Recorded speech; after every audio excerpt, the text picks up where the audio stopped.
হরে পরিণামে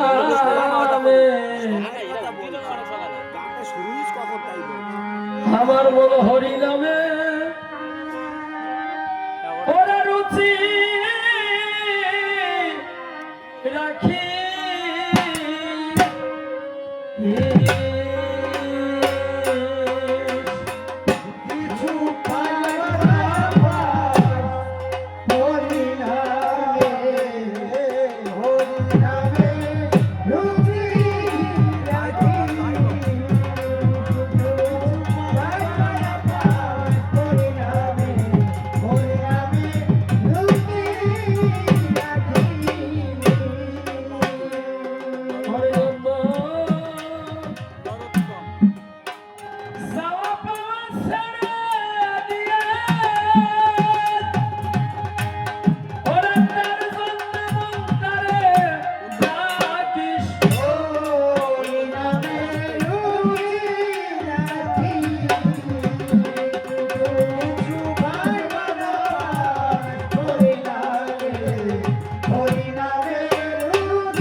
নাম 32 অক্ষরে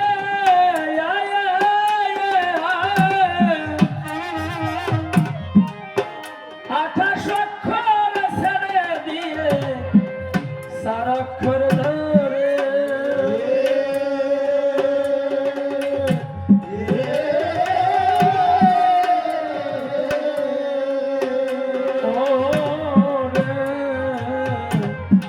আরে শোনো নাম 32 অক্ষরে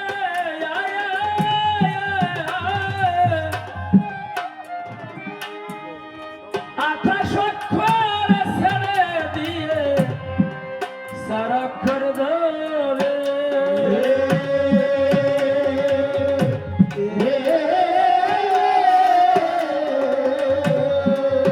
ঘরে যাব সেই নামাজ পার ঘরে ওরে অন্তর মহামায়ার বন্ধন কাটিস হরি নামে রুচি রাখি কিছু পারবে না পাস হরি নামে রুচি রাখি হরি নামের মাঝে নামের বাসতি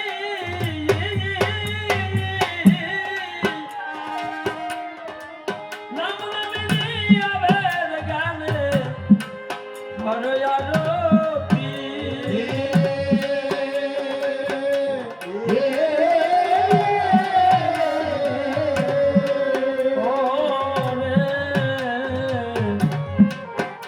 ভালো কথা কইছে কি কইছে আমি নাকি গাইছি দিন গেল গেল রে বেলা তাই না পাইয়া গেছে না আমি শুনতেছি যে বল দাঁড়াই কি কয় ও বল দাঁড়া তো বলো বাবু দিন গেল গেল রে বেলা খাল গেল গেল রে খেলা আমি কি ভূমিকায় যাওয়ার আগে গাইছি না পরে গাইছি প্রথম আসরের লোক নাই কেউ আমি যে দিন গেল গেল রে বেলা ভূমিকায় যাওয়ার আগে গাইছি না পরে গাইছি তখন কি আমার কোনো ভূমিকা ছিল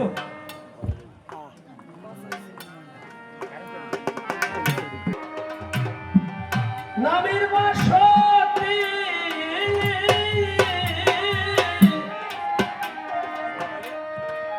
নাম নামে নিয়াবের গানে হরে আরতি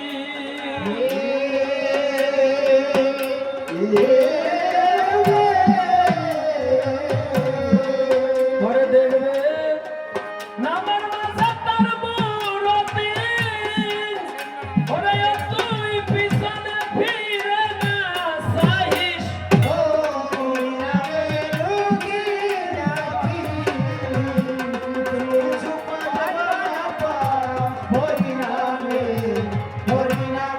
রুচি রাখি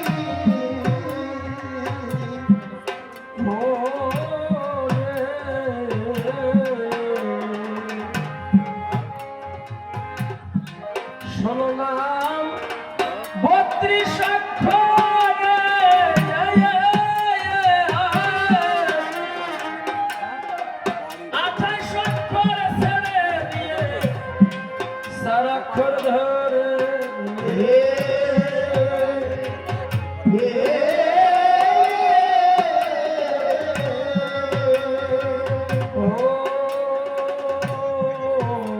রে ষোলনাম 32 অক্ষরে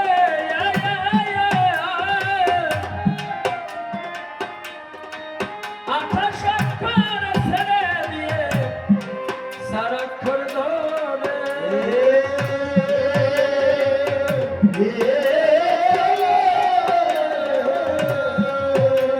অজপ সেই নাম অজপর ঘরে ওরে অন্তর মহামায়ার বাঁধন কাটি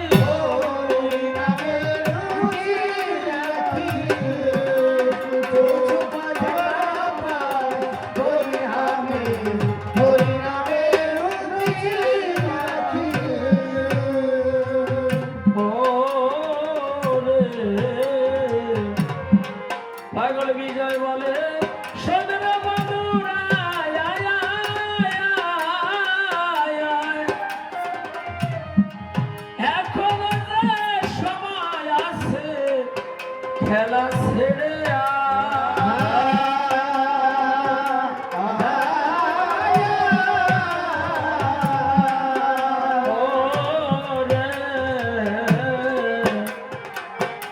পাগল বিজয় বলে সদর বন্ধুরায় আয় আয় আয়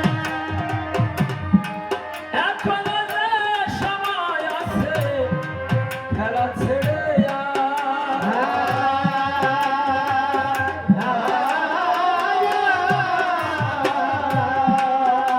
গিয়ে দিন বাসা দিন বন্ধুর পাই ও তার কৃপা করা ভিক্ষা মাগিস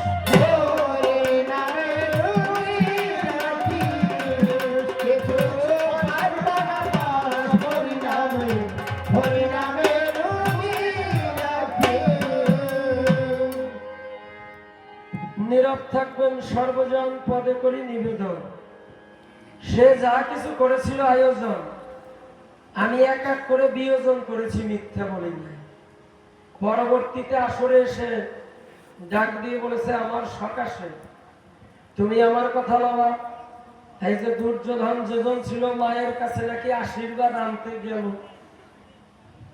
কেন তারে কলার ভাতা বড়াইলা সেই কথাটা কম ভাবছিলাম কি ঘরের কথা কব না কিন্তু যা করিছে না কইয়ে তো যাওয়া যাবে না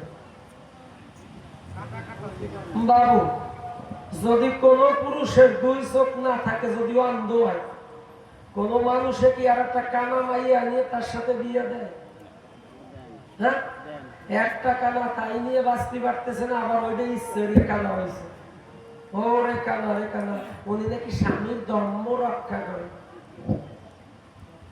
কাজে আমার স্বামী চোখে দেখে না মনে আছে ভাবো আমিও আন্দারি বাঁধিয়ে নিয়ে আমিও চোখে থাকবো না নিজের স্বামীরে চালানোর জন্য তোরে আনছি তুই এবার ইচ্ছা করে কানা হয়েছিস তা তোরে চালাবে কেটে এসব দেখি কানার হাবে বাজা ওরে নিজে কানা পথ দেখে না নিজে কানা পথ দেখে না পরকে ডাকে বারংবার এসব দেখি কানা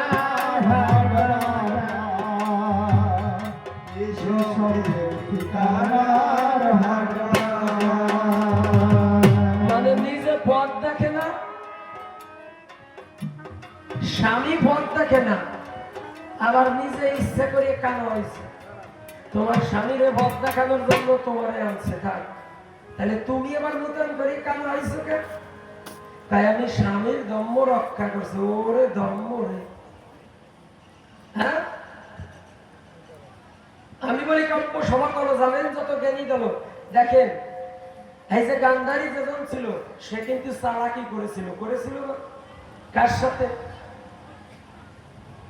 কুন্তির সাথে নাকি দুর্বাসা মুনি যখন কুন্তির বাড়িতে দিয়েছে দর্শন ডাক দিয়ে কুন্তিরে কয়, ওমা স্নান করে তাড়াতাড়ি আয়, মনে আছে বাবা তোরে বর দেব, তুই পরে শতপুত্রের জননী হবি, তোর কাছে ধরলাম দাবি। এই কথা যখন শুনতে পায়, গান্ধারী যেজন ছিল লম্বা করে ঘোমটা দিয়ে স্নান করে এসে দুর্বাসার সম্মুখে দাঁড়ান। ওই বর কিন্তু গান্ধারী নিয়ে যায় আর একজনের বর। তার বর তো নিবি নে, সত্য কথা বুঝাই কয়ে করেছে কি, এখন ওই একসাথে একটু পরে যে কুন্তি আইছে, কয় যে মা একটু আগে তো বর নিয়ে গেছিস, কয় যে না বাবা আমি তো নেই নেই। দুর্বাসা হয়ে ধ্যানস্থ, আমি দেই বন্দোবস্ত হয়ে তখন মনস্থ। যখন জানতে পেরেছে সুনিশ্চয়, দেখে যে এ কি চুরি করে গান্ধারী বর নিয়ে যায়। জানেন যত জ্ঞানী দল, যখন চুরি করে বর নিয়ে গেল, ওই যে দুর্বাসা তখন অভিসম্পদ দিল, মা যে বর নিয়েছে চুরি করে, খুলে বলি তোর ধারে ওই বরের জোরেই সব নিষ্পত্তি হবে বিচারে, করিবর্ত না ওতেই শেষ হবে মিথ্যা না। এখন পুনরায় আবার যখন বর দিয়েছে কুন্তিকে, দুইজন একসাথে গর্ভবতী হলো। জানেন যত জ্ঞানী দল, গান্ধারী ভেবেছিল যে একসাথে তো গর্ভবতী হয়েছি বলি সবার কাছাকাছি, যদি আমার আগে কুন্তির ছেলে হয় তাহলে তো সেরিয়ে রাজা হয়ে যাবে আগে, বলি সবার বুড়ো ভাগে, দেখি কুন্তির আগে আমার ছেলে মেয়ে জন্মানো যায় কিনা বুড়ো ভাগে। করিছে কি, দিন মাস খেয়ে নয় নাই, ওই ডেকির মুসলমানে ডেকির মুগুর একটা নিয়ে নিজের গর্ভের ভরে আঘাত করতেছে। গান্ধারী বোঝে, ওই যার কথা কইয়ে গেছে, তাই যে তুমি এই যে সর্বাঙ্গ নোয়ার মতো হইতো, হ্যাঁ নোয়ার মতো হইতো, তা কলার মতো বাড়াইছো কেন, কইয়ে গেছে না, হ্যাঁ বলে গেছে। এখন কি করতেছে, গান্ধারী ওই অপরিপক্ক গর্ভের পরে আঘাত করতেছে।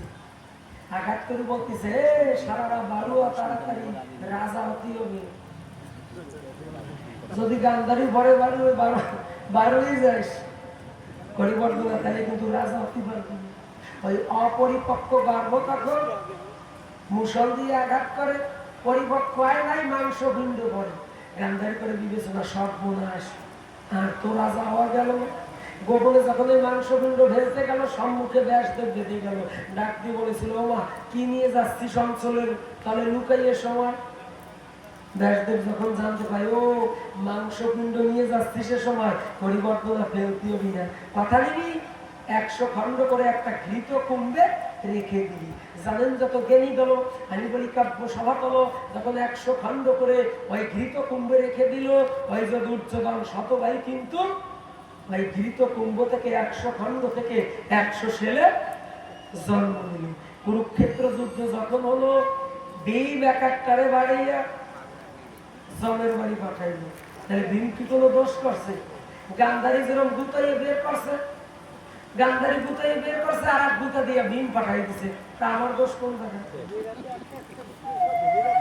হ্যাঁ, আমার দোষ কোন জায়গায়? জয় জয় রাধা গোবিন্দ প্রেমানন্দ, হরি হরি বলো, হরি কলার পাতা পড়াই দিল। দুর্যোধনের ঘরে স্ত্রী ছিল না বাবু, ছিল কিনে? তাই একটা লোকের যদি জায়গা মতো লোহার মতো ইয়ে যায়, তাই স্ত্রীর কাছে গেলে ওই লোহা নিয়ে কোনো সুখ হয়? হ্যাঁ, দুর্যোধনের স্ত্রীর নাম ছিল বালুমতী।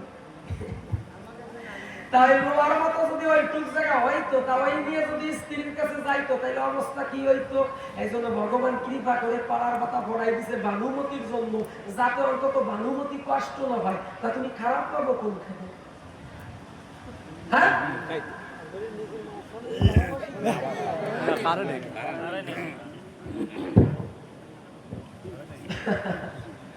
দুর্যোধনের স্ত্রী ডাক দিয়ে কয়, আমার শাশুড়ি অক্ষয় তৃতীয়া ব্রত করেছে, মিথ্যা কথা নয়।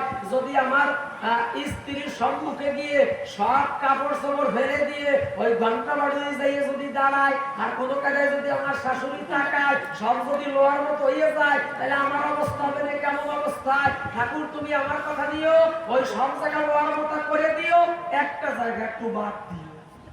দুর্যোধনের স্ত্রীর কথা আমি রক্ষা করছি, তা আমার দোষ কোন জায়গায়?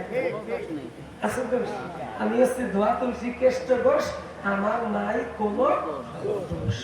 যাকে এবার আর একখানা অনুরোধের দুয়া আছে মতুয়াদের ওই দুয়া খান গাইয়া তারপরে মিলন দেব দেখ কই